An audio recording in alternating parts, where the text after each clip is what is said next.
I'm Chronix from the most extreme wrestling. Earlier this week, I was checking out some news articles and I seen Alicia Fox pop up. And I hadn't been seeing her pop up on my television recently. I know that she was at the Raw reunion, but other than that, not a whole lot going on other than previous articles, which we'll get into in a minute.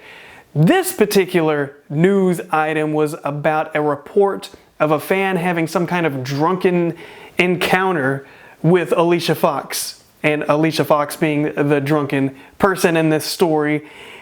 She had some kind of altercation. It wasn't very clear if it was a fight, an argument, a yelling match. Who knows? And just the very fact that those kind of details were not laid down in concrete made me skeptical of the story. But regardless, if this is true, it really made me think about Alicia Fox. The last thing that we heard in this particular area of her life, this whole alcohol issue, is that she went to the ring drunk and Arn Anderson allowed this. Because of this, Arn Anderson lost his job. I thought that this kind of news would make people go completely nuts, but maybe not so much the case. It was bad enough that Arn Anderson allowed her to go in there and be in the ring and wrestle while inebriated, but it also brings in the fact that Alicia Fox was drunk, knew she was drunk, went out there to perform anyways, and in front of a leader of the locker room, in front of somebody that so many people, I mean, I don't even know how you couldn't respect Arn Anderson at this point, to just go in front of this authority figure and even test the waters in that way, just to be like, it'll be fine. To me, those are all big glaring red flags.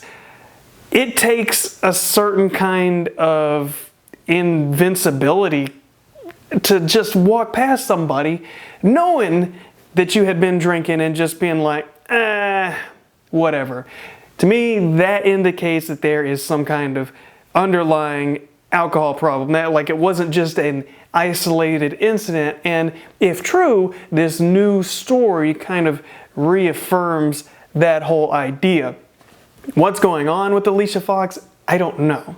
I don't know what's going on in her personal life. We can see that she's not being put on television recently, and she hasn't been featured because of that, because we haven't seen her. It's bizarre. She's a very talented young lady. She is very creative. She's got a lot of spunk. She's got a lot of heart. She has an amazing personality. Like, she just comes into a room and just radiates. It's crazy. Regardless of what they've actually done with her, she is extremely talented. She's got great style. She's got a great look. She's got a lot going for her.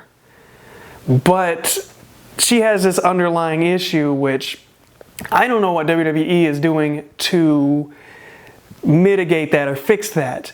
The very fact that they haven't made a statement very obvious about her going through treatment or they're helping her makes me think that they're not actually doing anything. We go back to Jimmy Uso.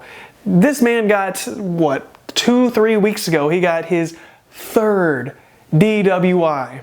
And the man is still going out there having tag matches, still on television.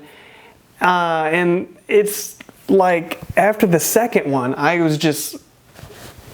Actually, it wasn't even the second DWI, it was him getting pulled over and being... We had the Usos, they got pulled over, and dude was just being completely irrational, yelling at the cops, and it's like, okay, the alcohol thing is a real issue. If you're yelling at cops, you got a problem. If you're driving while inebriated, and not just putting yourself in danger, but putting everyone on the road in danger, possibly even your own fans in danger. That's a kind of reckless action, a reckless mindset that you just can't ignore. Alcohol, although I've had a lot of fun drinking and having some drinks here and there. You know, it's a good social lubricant, right? But taken to its extreme can be a really big problem. People in my family, close friends, have dealt with alcoholism, and it destroys lives.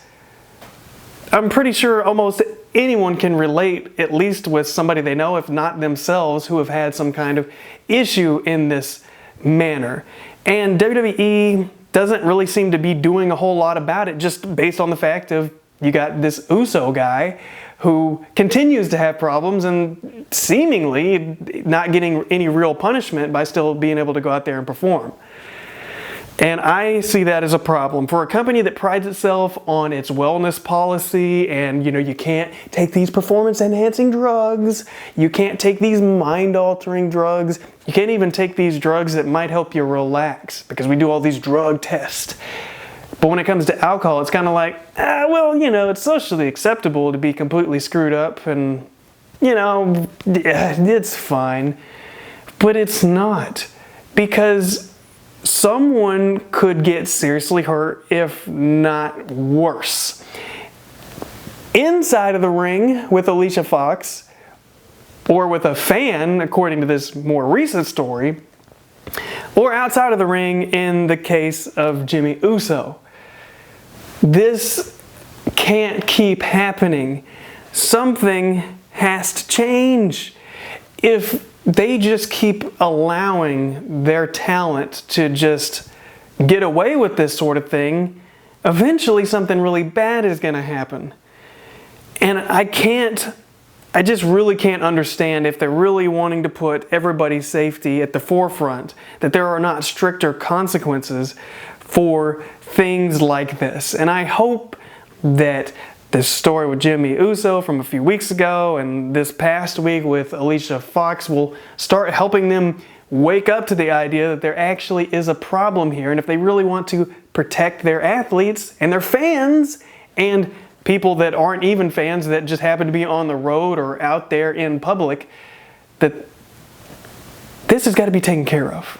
Hopefully, they will take some action on this, and I'm hoping that I won't hear another story like this, because it's really troubling, to be honest, just as a fan and just as a human being. But regardless, I hope that you have a great day, and I will catch you next time.